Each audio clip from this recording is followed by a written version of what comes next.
Welcome to the Ramen Pod with Rich and Todd. Alright guys, so today we're going to be going over the red cards, starting with Storm King's Thunder. It's an X and 3 red instant. When you cast your next instant or sorcery spell this turn, copy that spell X times. You may choose new targets for the copies. Alright, yeah, that's a pretty decent card. However, there's also other cards that can duplicate it much better, but I think it's alright. It's decent in standard. I didn't know I had to be a mythic, maybe just like a rare. Twin cast is the same thing for cheaper, but in standard this is okay. Next we have one of the dragons, Ancient Copper Dragon. It's 4 and 2 red. It's a 6/5 Elder Dragon with flying. Whenever Ancient Copper Dragon deals combat damage to a player, roll a d20. You create a number of treasure tokens equal to the result. What do you think about this one, Rich? Yeah, this is probably like one of the best ones in the set. Just with the fact of how many treasure tokens you can get off of that. So the treasure tokens, you can make any color mana, and your average is what, like 10.5 or something like that? Yeah. So it basically pays for itself. Mm-hmm. So it pays for itself. You get a 6/5 flyer. That's always good. And then you also might have that mana just to put, hey, maybe you copy this and you put another dragon down. And it doesn't disappear at the end of your turn. Yeah, it's there. The only thing that would be better if it had haste, but hey, I ain't complaining at all. Run that shit with Atraxa. Run it with Atraxa? Sure. Run it with anything, man. Mm-hmm. Put this in anything. It's awesome. Yeah. Next we got Baylor. It's a 3/2 red demon, 5/5 with flying. Whenever it attacks or dies, you choose one or more. Each mode must target a different player. Target opponent draws 3 cards, then discards 3 cards at random. Target opponent sacrifices a non-token artifact. Baylor deals damage to target opponent equal to the number of cards in their hand. So this is a pretty decent card. It's a pretty good beater. It's fairly decent effects. You know, it's kind of a little bit of a toolbox there. I think it's a good card. Yeah, it's good because I also have one of these. It's like one of those lynches that also has one of the same effects. And what I like to do is, if I swing in with it and it gets blocked, I just sacrifice it and I get the effect anyways. And then you could reanimate it if you really want to. So if you play this, right, so you get a 5/5 flyer either way. And then if it dies, okay, dies trigger. And then you bring it back, you get a 5/5 flyer. And then if it dies, whatever, dies trigger, right? So either way, you're still getting value out of it. Next one is Karlach Fury Avernus. It's 4 and a red for a 5/4 Tiefling Barbarian. And whenever you attack, if it's first combat phase of the turn, untap all attacking creatures. They gain first strike until end of turn. After this phase, there's an additional combat phase. Also, it's legendary. It can be your commander, and also you can choose your background. What do you think? That's pretty damn good. That's pretty damn good. There are a lot of ways to abuse the attack again trigger, especially if you have a team. Combo that with Baylor or with Copper Dragon. Shit, anything really. You have another attack turn, you know, and also they get first strike, which might be relevant if they have death touch or anything like that. Hell, even if they're copies, they have first strike. So that's always good. Because I mean, with this, you know, you if you have one flyer, and your opponent has a bunch of death touch, attack with the flyer, and then this activates. Now everything's got first strike, and now everything attacks again, but nothing's affected by death touch. Nope. So anyways, on to Caves of Chaos Adventurer. It's a 3/1 human barbarian, a 5/3. It's got trample, and whenever it enters the battlefield, you take initiative. Whenever this creature attacks, exile the top card of your library. If you've completed a dungeon, you may play that card this turn without paying its mana cost. Otherwise, you may play that card this turn. So, unless you're really doing a dungeon-based deck, this card's not really all that great. However, for the cost with trample and It's just a body in general. It's decent. Plus, you do get to play a card off the top of your deck, so it's a good card. Yeah, it's lackluster. Yeah, I see the appeal getting something for free, but there's a lot Standard, I should say. Yeah, there's just a lot of hoops to jump through. Mm-hmm. Next one is Wrathful Red Dragon. It's 3 and 2 red for a 5/5 dragon flying. Whenever a dragon you control is dealt damage, it deals that much damage to any target that isn't a dragon. I like this. Yeah, that actually makes dragons quite a bit more competitive. Dragons tend to be upwards of more higher than 3/3s, around 4/4s, 5/5s, 6/6s, so they're already pretty tough. So just taking one out, you're going to need a big body. So if you need a big body to take one out and you have this one on the field, there's going to be a large penalty to play. Next, we've got Alteral Survivors. It's a 3 in a red Tiefling Peasant. It's a 0/4 with Trample and Myriad. As long as this card is attacking, it gets +X/+0, where X is the number of lands defending player controls. That could get really big, really quick. Yeah, I like that card. That's pretty good. At first I heard a 0/4 Trampler, and then I thought, well, this kind of sucks unless you could pump it. And then that, the number of lands +X. And then I thought, if you get this down, turn 3 or 4, they probably have. It's probably going to be a 3/4. It's probably going to be a 4/4, which isn't bad. Mm-hmm. The upside, it has Trample and Myriad. This is actually pretty decent. Yeah. Next one, we have Will, Blade of Frontiers. It's and by the way, red. we're skipping the last one because neither of us speak Spanish. Yeah, you can't understand it. Legendary creature, Human Warlock. It's a 1/1. If you would roll 1 or more dice, instead roll that many dice +1 and ignore the lowest roll. Also, whenever you roll 1 or more dice, put a 1/1 counter on Will, Blade of the Frontiers. Also, it's a legendary, could be your commander, and choose a background. What do you think? I'd say it's that's pretty decent if your deck is based around rolling dice. I actually don't really like it. Unless it's in Quark or a similar style Quark deck. doesn't roll dice. It doesn't roll dice? Oh, it No. flips coins? Yep. Oh, it flips coins. I hate this card.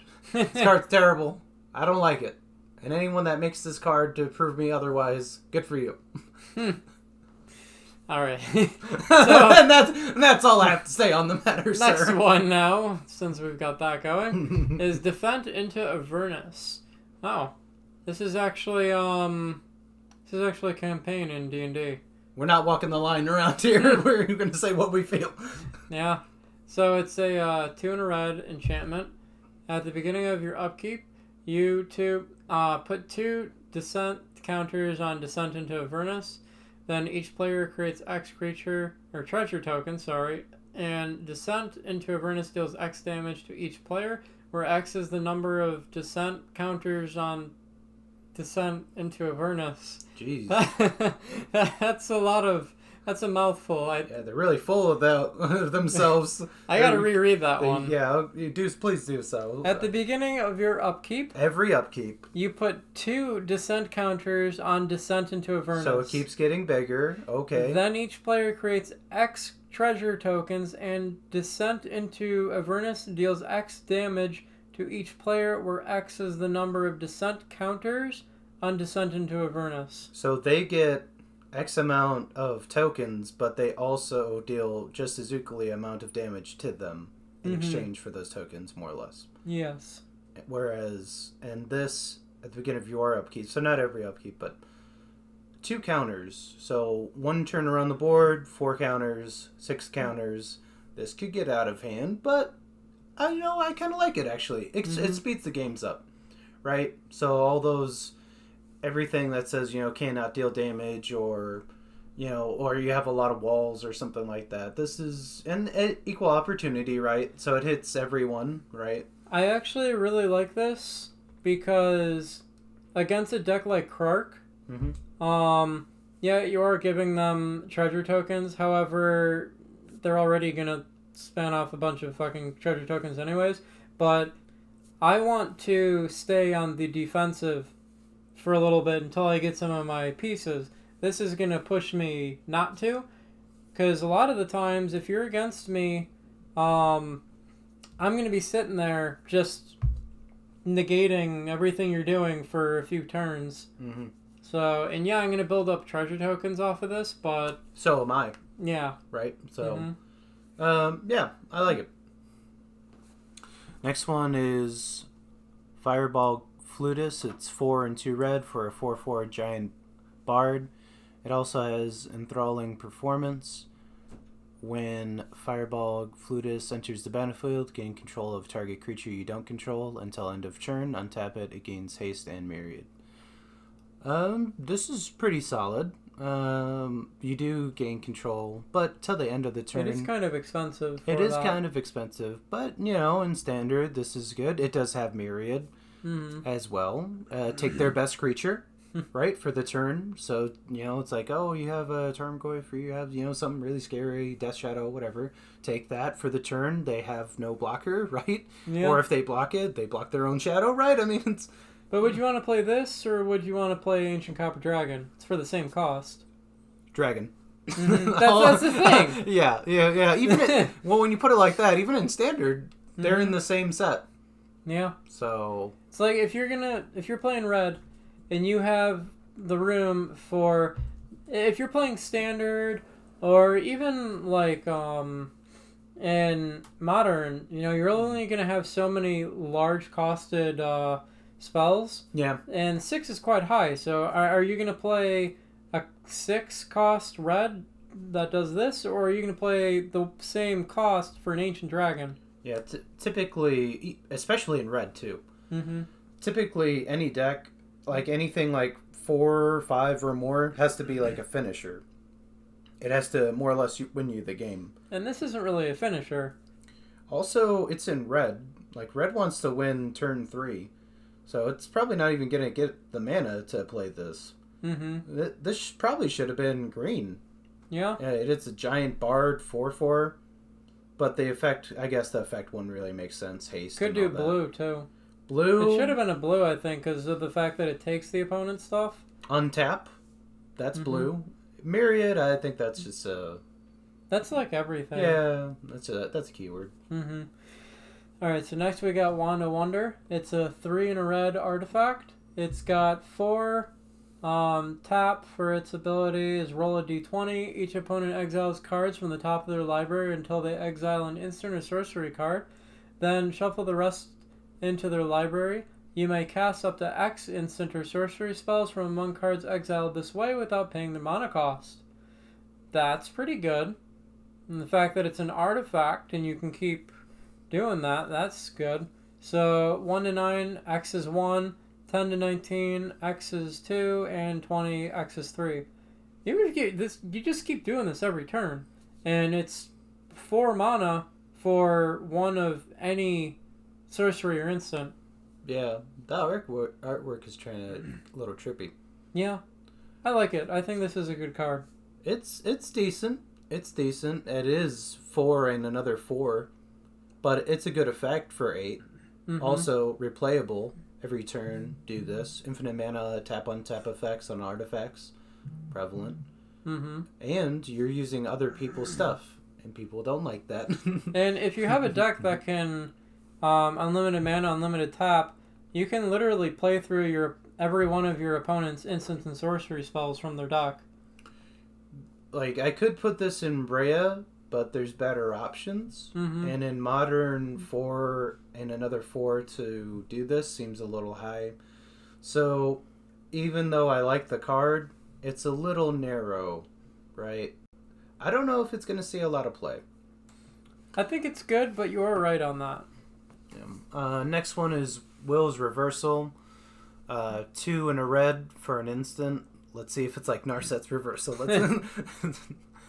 Choose target spell or ability with 1 or more targets. roll a d20 and then add the greatest power amongst creatures you control. Okay. 1 through 14, you may choose new target for that spell or ability, so like a redirect, and then anything 15 or higher, you may choose a new target for that spell or ability. Then copy it, then you may choose new target for the copy. Yeah, 15's kind of high, but then they kind of add that modifier, greatest power amongst creatures you control. This is... I don't like it. Yeah, I think it's okay. My reason for this is, why have 15 plus? Majority of the time, you're going to have less than 14 out on the field. This is red. You know, you're going to mainly be playing either low power creatures or few large creatures, and be slinging spells or whatnot. Big red? Yeah, big red, I guess. But then again, if you do why that... Why would you play this for big red, then? Yeah, well, add the greatest power amongst creatures you control. Right? But if you... This is 3, why wouldn't you just fling? Right? Yeah. Deal 5, get in chip damage, fling, deal another 5, I win. I'd rather just cast a lightning bolt. Well... that's one of the greatest spells of all time. I mean, that's yeah. Or a lava axe for the cost. Discard. I think it's okay. I don't like it. Yeah. Inspired Tinkering is a 4 and a red sorcery. Exile the top 3 cards of your library until the end of your next turn. You may play those cards and create 3 treasure tokens. Okay, so this is literally just, it's for the cost of 2. For the cost of 2, you exile the top 3 cards of your library, and then you may play those cards. So you could dig into your deck. This might actually go pretty decent in my deck. And what deck is that? Into Krark. Yeah. Because this allows you to dig in for 2. If you're able to... Because I have a lot of ways to make 2 mana consistently. Mm-hmm. And then this is just 2 mana every time. And then you just keep getting that for free. All the cards off the top of your deck till you get a specific thing. That's not bad. No, I disagree. This one is in red, though. If it was in green, it'd be the shit. Right? Mm-hmm. But it's in red, and you're not going to get there. You're not going to have the chance to get there in modern for 5 mana. And it's a good payoff, but you still have to pay the mana for those cards. You're not getting them for free. You're in red, so you can... Just think about it. So, you're getting free cards and 3 treasure tokens. Yeah, but you paid 5, so you probably don't have many to spend on them. See what I'm saying? When you say that, I would definitely rather play Jessica's Will than this. You see what I'm saying? Yeah, so you have... Let's say you have 5 mana. Well, you play this, and now you have only 3 mana for the treasure tokens. So you really you have to play this like 5, 6. You have to have 7 mana open, just so that you could play it. Have 3 lands and 3 treasures to actually play the exiled cards that you want. Mm-hmm. Otherwise, and then turn. What did I just say? Turn 6, 7, 8. You're already dead, right? I mean, turn 5, you're dead. So when do you get to play this? I don't know. Maybe this is good in Commander or something. I don't know. It seems a little. It's what we call a cute card. It looks good, but it's not functional in my opinion. Next one is Wild Magic Shards. Oh, this is a fun one. Oh god. 2 red for an instant. Destroy target permanent an opponent controls. Any permanent. Its controller reveals cards from the top of their library until they reveal a permanent card that shares a card type with that permanent. They put that card onto the battlefield and the rest on the bottom of their library in a random order. So if you destroy an artifact, they search for the first artifact that comes up. If you destroy a creature, they get the first creature, and so on and so on. That's pretty decent for the cost. Get rid of anything. Yeah, my only gripe would be instead of killing it and getting rid of it off the board, you're just substituting it. Yeah. And even if you substitute their best creature like a Goyf, well, chances are they have 4 Goyfs. So they might just hit another Goyf, right? Mm-hmm. They might hit a Shadow, right? So you're just substituting one threat for another. This doesn't really, I don't know. This doesn't really solve anything for me. It's there. I just think there's better options. All right. So now we're moving on. Now we got Taunting Cobalt. It's a 1 red, 0/1 haste. Whenever this card attacks, gouge target creature an opponent controls. I would have liked this if it was 1/1, but it still does gouge. But this is kind of, it's gonna attack and die anyway. Yeah, I think it's goad. But whenever it attacks, it goads target opponent. Yeah, this would be great if it had Death Touch, right? Yeah. It's just like, oh, your biggest card? Yeah, this goad, and then you have to, attack me with my Death Touch. Yeah, no problem. Well, that would be kind of unfair anyways. This is kind of like a throw-in card, I guess. Mm-hmm. Next one is Blood Boil Sorcerer. It's 3 and 1 red for a 3/3 human shaman. Whenever Blood Boil Sorcerer enters the battlefield, you take the initiative, which can be good if you could blink it. Just keep infinite blinking it. That could be a win con.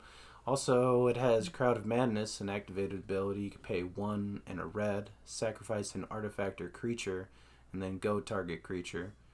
So, you do have to pay for it. This is highly situational, though. It's also quite costly because it's going to be a total of 6 to do its effect. But the initiative. There's better ways to do the initiative. You could blink it. This is a win con. Mm-hmm. No. Alright, so now we got Swashbuckler Extraordinaire. It's a 2 and a red Dragon Rogue Warrior. I like the artwork. I thought it was a red at first, to be honest with you. Yeah, I did too, but now that I know it's a dragon, I can see the dragon. Yeah. It's 2/2.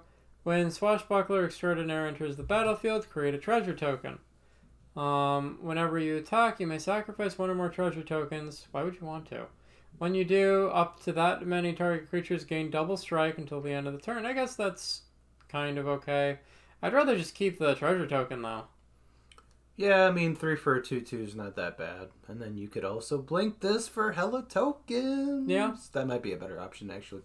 Next is Null Warband. It's 5 and a red for Null 5/5. This creature costs 1 less to cast for each opponent that was dealt damage this turn. So it could potentially be one red for a 5/5. It has Menace and Myriad.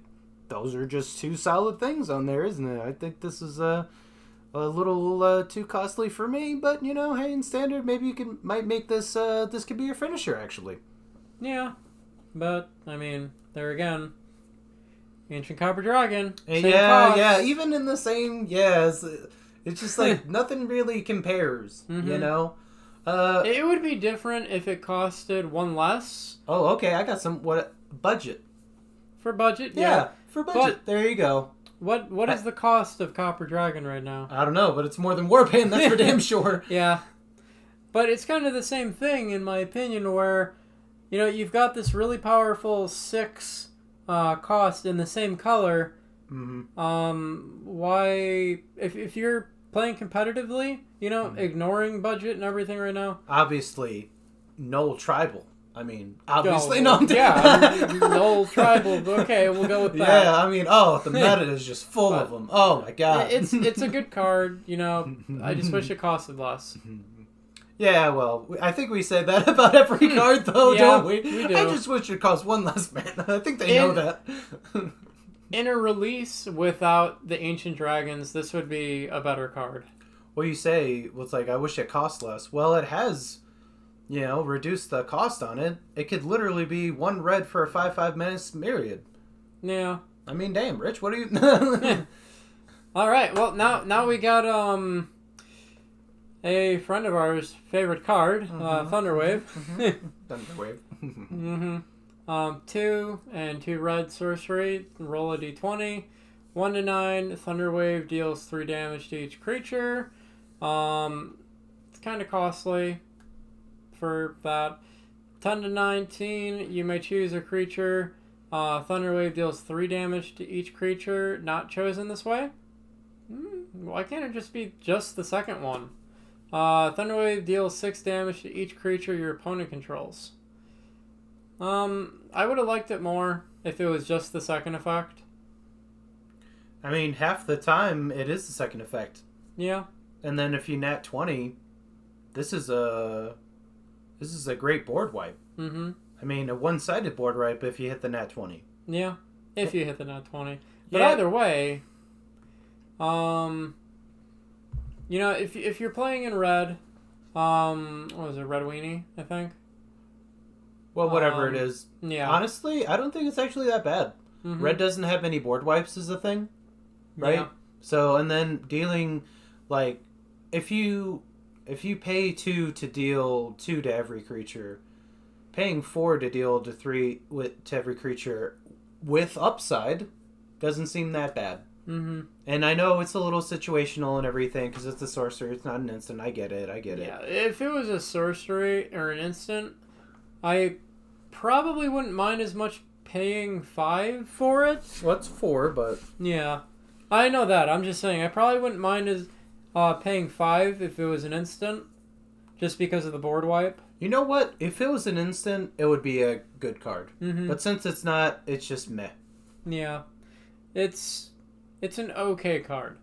You know, it's good for what it does. Like, if you have to have a board wipe, right? It's Mm-hmm. it's like meh. Yeah. Okay, going on to the next one, you have Amethyst Dragon. It's 4 and a red and a red. It also has the Adventure for 4 and a red. Sorcery. Explosive Crystal deals... Explosive Crystal is the name of the adventure. Explosive Crystal deals 4 damage divided as you choose among any number of targets. That's a little high. You do get to pick and choose, though. Well, that's kind of meh. And then for the Amethyst Dragon, it's 4 and 2 red for a 4/4 Flying Haster. Again, that's kind of like par for the course. It's not that great. Yeah, here we go again. It's a 4 and 2 red. It's a 6. If you're going for dragon, why not just toss the copper dragon in at this point?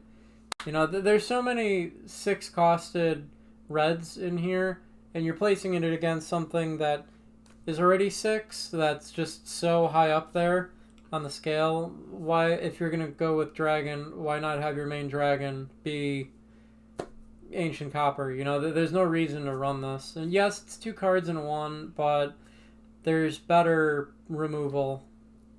The only thing I could say is if you're fitting, you can fit this into maybe a 1 of or a 2 of, because big bodies with haste and flying still are a threat. Yeah. And then when they remove your dragon, your copper dragon, you still have a 4 for flying haste. So I guess if you're playing tribal, you know what I mean? Yeah, and then tribal effects. Maybe this is a 5/5. Maybe this is a 6/6. Right? Mm-hmm. I mean, it's not the and worst. it'll cost 1 or 2 less. Yeah, it's meh. It's okay. It's not great. All right, moving on to another dragon here. We got Ganax, Astral Hunter. It's a 4 and a red dragon, 3/4 flying.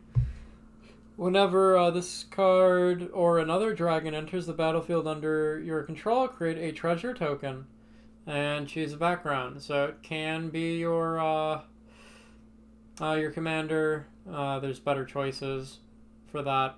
But in terms of, just reusable treasure token generator, not bad. It's a 3/4 for 5 with flying, and it makes treasure tokens. When he enters the battlefield, you get a treasure token. So effectively, he's a 4, a 3/4 with flying for 4 that can continuously make treasure tokens whenever dragons enter the battlefield under your control. He's solid. He's not commander worthy, but No. he could be part of the 99. Mm-hmm. Next one is Two-Handed Axe. It's a equipment that's 2 and 1 red.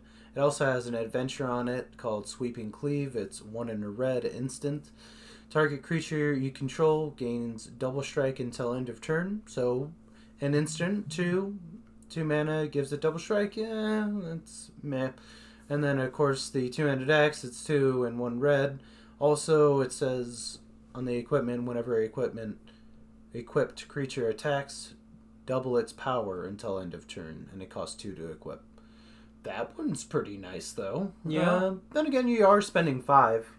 Spending 5 to double up the power, but hey, even on something, that 4/4 we were just talking about, that's 8, right? Mm-hmm. And then paying 2 double strike, that's 16 damage coming your way, and I don't really feel like taking 16 damage on that thing for 5, Yeah, it's okay. Yeah. It's okay. It depends on if you have big creatures. It's a good finisher. Yeah. But then again, why wouldn't you just use the other one that comes out? The big hammer that gives 10/10 or some shit? Yeah, no, it's the I'll put in the name later. There's a different one.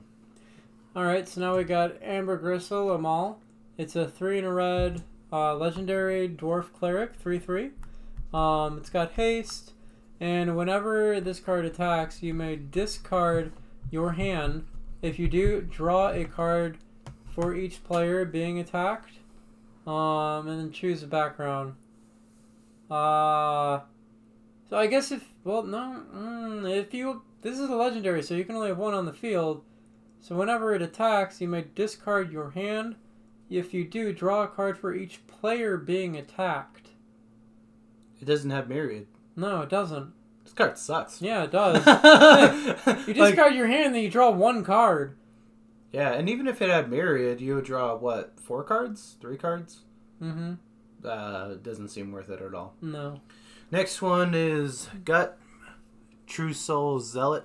It's 2 and a red for a 2/2 Goblin Shaman. It's also legendary. Whenever you attack, you may sacrifice another creature or artifact. If you do, create a 4/1 black skeleton creature token with menace that's tapped and attacking. That could be decent. Plus, it has choose your background. It could also be your commander. 3 is pretty low. Yeah, 3's pretty low. Goblin synergy, right? Maybe you put out your 1/1 earlier in the game, then you sacrifice it for a 4/1 tap creature that's attacking. That seems pretty good, right? Yeah. And then if you have anything else that could, any anthems or anything like that, this is decent. It's not Menace great. requires 2 blockers, right? Yes. Yeah, so I guess that is better than I gave it credit for in the beginning, but even so, I mean, right off the bat, this is a 2/2, so... it's a body. It's not a great body. Yeah. It's a body, though. You're really just playing it for that effect. Mm-hmm. It's okay. And the nice thing about it, though, is it's whenever you attack, not whenever this card attacks. Mm-hmm. So, you got a weak little goblin, it attacks, sacrifice it, now you got a 4/1. You got a 4/1 with menace. Mm-hmm. Now we got Dragon Cultist here. It's a 4 and red legendary enchantment background.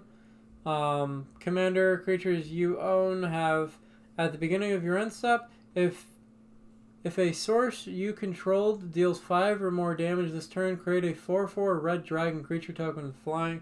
Kind of situational. The effect is good, but you have to at least deal damage from something. I like the artwork on it, though. Yeah, that is pretty nice. But Yeah. I think it's situational. Yeah, it's too narrow. Mm-hmm. Next one is Nemesis Phoenix. It's 3 and 2 red for a 4/2 Phoenix flyer. You could pay 2 and a red to return Nemesis Phoenix from your graveyard to the battlefield tapped and attacking. Activate only during the declare attacker's step and only if you're attacking 2 or more opponents. Yeah, if only it didn't have, if you're attacking 2 or more opponents, that would have been nice. 3 for a 4/2 flyer. You know what? I'm good on that. I'll pass on this. Now we got Fireball, which is X and a red. It's a sorcery. The spell costs 1 more to cast for each target beyond the first, and it deals X damage divided evenly rounded down among any number of targets. So that's pretty good. It's a reprint Yeah. Channel Fireball, this is one of their cards they're named their place after. Guild Artisan, it's 1 and a red for a legendary enchantment background. Commander creatures you own have, whenever this creature attacks a player, if no one has more life than that player, you create 2 treasure tokens. Situational, but, it's only 2 and you create 2, so, I mean, unless there's a better background. And then, of course, you could just put this on a creature that doesn't have red, and now you can use red even though you're never going to use Guild Artisan. Now you have something. It's like, yeah, well, I'm in red because my background is. Yeah, that's true. Now we got Street Urchin. It's a 1 and a red. Again, another background. And its ability is you pay 1, sacrifice another creature or an artifact, and this creature deals 1 damage to any target. I don't know if I would sacrifice a creature or an artifact just to deal 1 damage to a target. Sucks. Yeah. Alright, moving on. Yeah, the only way to make that work is if you're already sacrificing artifacts for value, but there's already ways to do that. Mm-hmm. Next one is Coronation of Chaos. I like the name. Yeah. 2 and a red for a sorcery. Up to 3 target creatures can't block this turn. Goad them. Yeah, it's kind of nothing to say here. Earth Tremor. It's a 3 and a red instant. And Earth Tremor deals damage to target creature or planeswalker equal to the number of lands you control. That could be good. Again, it depends on how late in the game you are in red. Well, it's any number of lands you control, so yeah, I think it's decent. Each Earth Tremor deals damage to target creature or planeswalker equal to the number of lands you control. Well, it says Earth Tremor deals damage, not each. Yeah. This would have been nice if you could just target player. Yeah. And then this could have been a finisher if you get them down to 5 or something like that, and then you had 5 creatures, you can go wide, play this, 5 shots you dead, this could have been good. Mm-hmm. Yeah, but there's a reason it's coming. Yeah. Next one, Hoarding Ogre, it's 3 and a red for an Ogre, 3/3.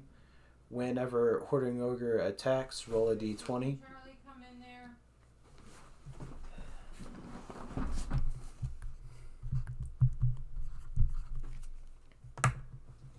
We were having a recording, Mom. Oh, so you don't need him in there. And thank you for interrupting. Now we have to stop. Okay, you can't go in there yet. Not yet. There's a timestamp on it. I'll just do it again. Next one is Hoarding Ogre. It's 3 and a red for a 3/3 Ogre. Whenever Hoarding Ogre attacks, roll a d20. 1 through 9 creates a treasure token. 10 through 19 creates 2 treasure tokens. And a nat 20 creates 3 treasure tokens. It's a decent body for a 3/3, and it does have upside, but it doesn't have haste or anything to go along with it. This is meh. Yeah. Unless you're able to give it haste, it's like... Yeah, it's meh. Hey, if you're able to give it haste, you could have gave something else. Yeah. That's better haste, though. You know what I'm saying? Alright, so Ingenious Artillerist. It's a 2 and a red. Human Artificer. It's a 3/1. Whenever 1 or more artifacts enter the battlefield under your control, this card deals that much damage to each opponent. So that's a continuous.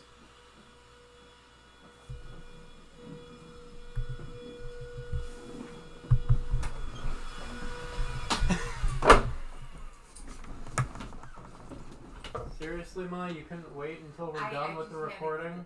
I just had to get that hair was bothering me. It was a lot.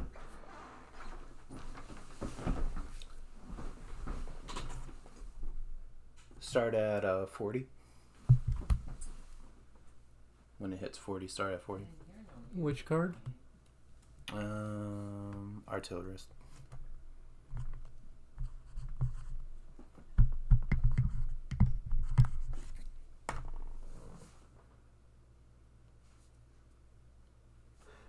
So, whenever one or more artifacts enter the battlefield under you control, it deals damage to each opponent. That could be a good card. It is dependent upon artifacts coming into the battlefield under your control, so it is situational. I'm meh about it. 3 for a 3/1's decent. Also, human synergies are good. Whenever one or more artifacts enter the battlefield under your control, it deals that much damage to each opponent. So it's just per artifact. It's not per whatever mana cost the artifact is. That would Right, just per artifact. Yeah, per artifact. Yeah, it's okay, I guess. Next one is Unsufferable Balladeer. It's 1 in red for 2/1 Dwarf Bard. It has Vicious Mockery. Whenever Insufferable Balladeer enters the battlefield, target creature an opponent controls can't block this turn. Also goad it. 2 for 2/1, not bad. Situational. What do you think? Situational, yeah. Yeah, kind of narrow. Alright, so moving on. We've got Javelin of Lightning. It's a 2 in a red equipment, flash. Whenever it enters the battlefield, attach it to target creature you control. Okay, so you don't even need to equip to do the equipped total. As long as it's your turn, equipped creature gets +2, +0, and it has first strike. That could be pretty decent. That is pretty good. I like that, and I find a lot of times when I have the equipment out, I only really equip it like one time anyways. Mm-hmm. 2 with flash, and then all of a sudden you have mechanics or shenanigans.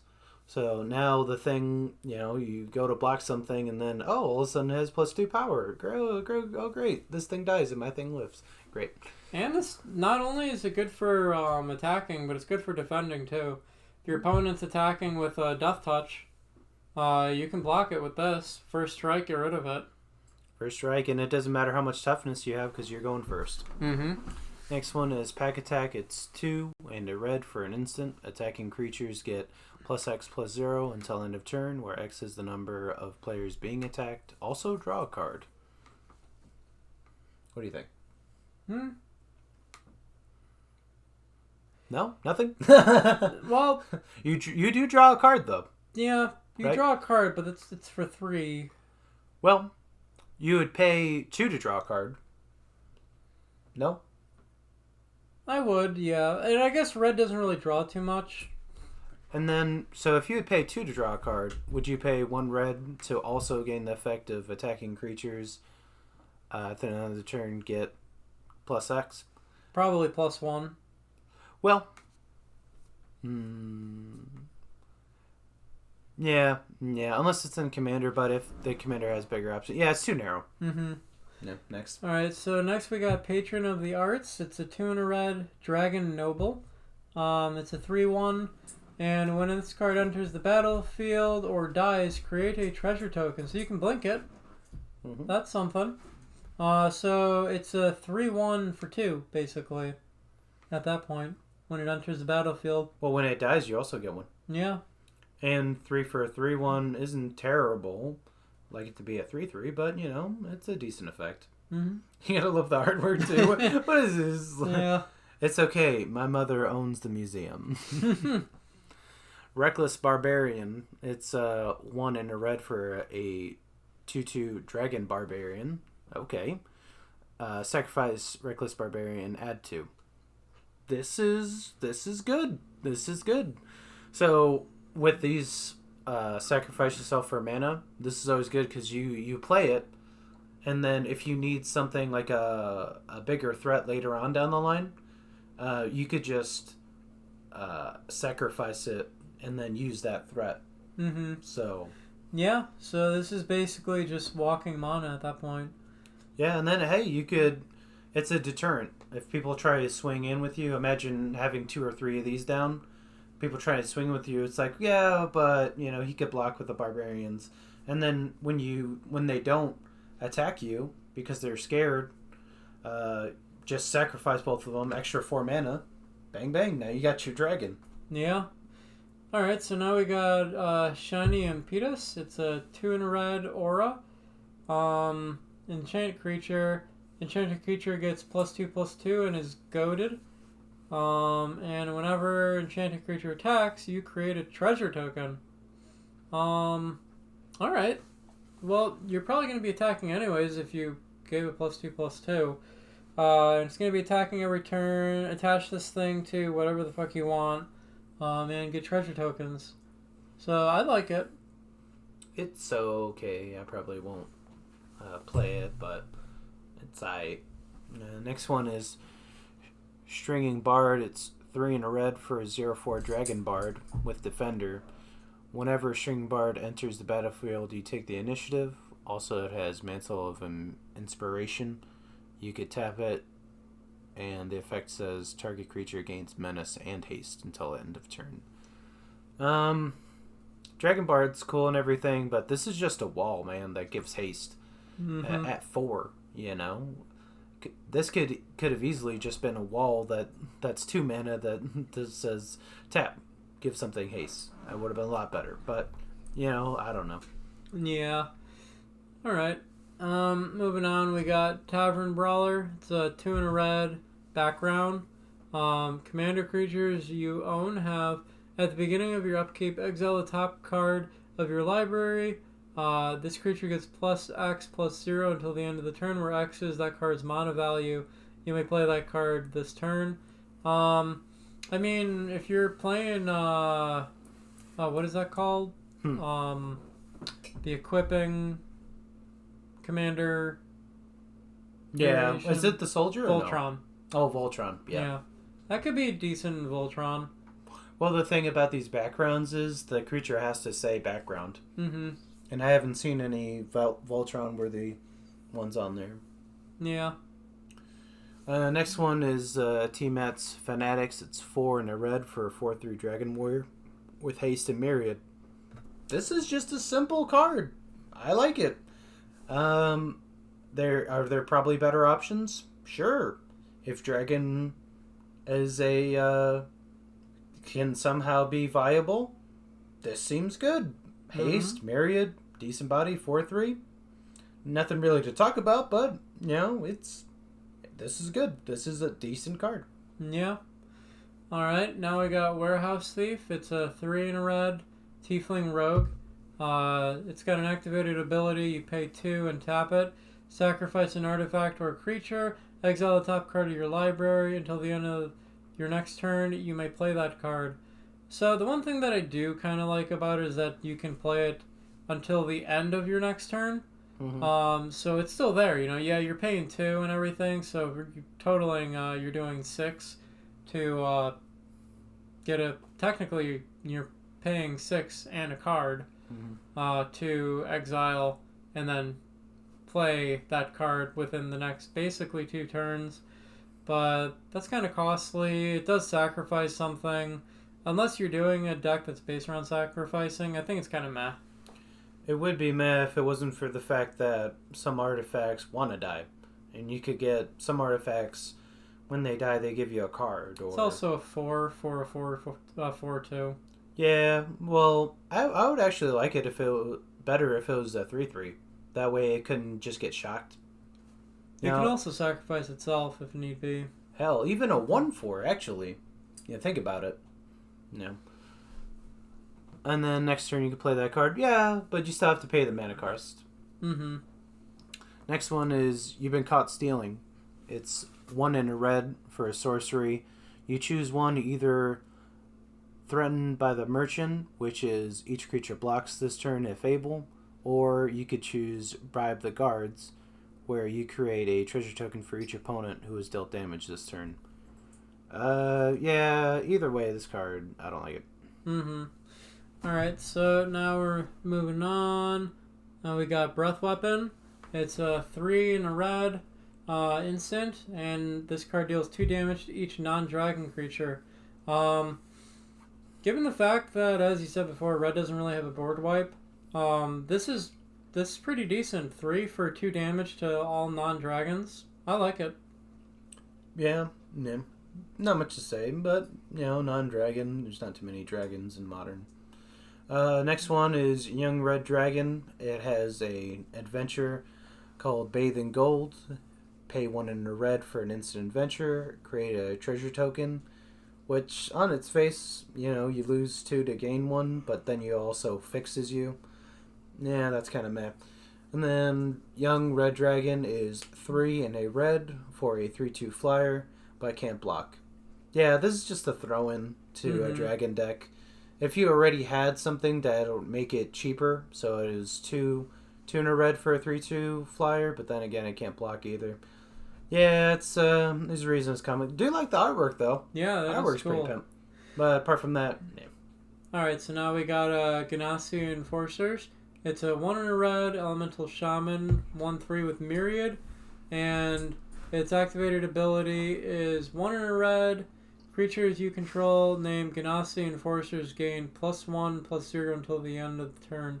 So they can basically buff themselves up. If you got unlimited mana, they're just huge. I like it. For the cost, for 2, you get a 1/3 with Myriad. No, I don't like, because fire breathing is only 1 red for a +1. And then what are the odds that you have more Genasi Enforcers out? I mean, the maximum you can have is 4. And in Commander, you're going to only have 1. And then it has Myriad, but what's the point of having Myriad? It's only a 1/3. Yeah. If it was like a 3/1, right? Even if it dies, I'd be like, well, at least I'm, dealing damage across the board. Yeah.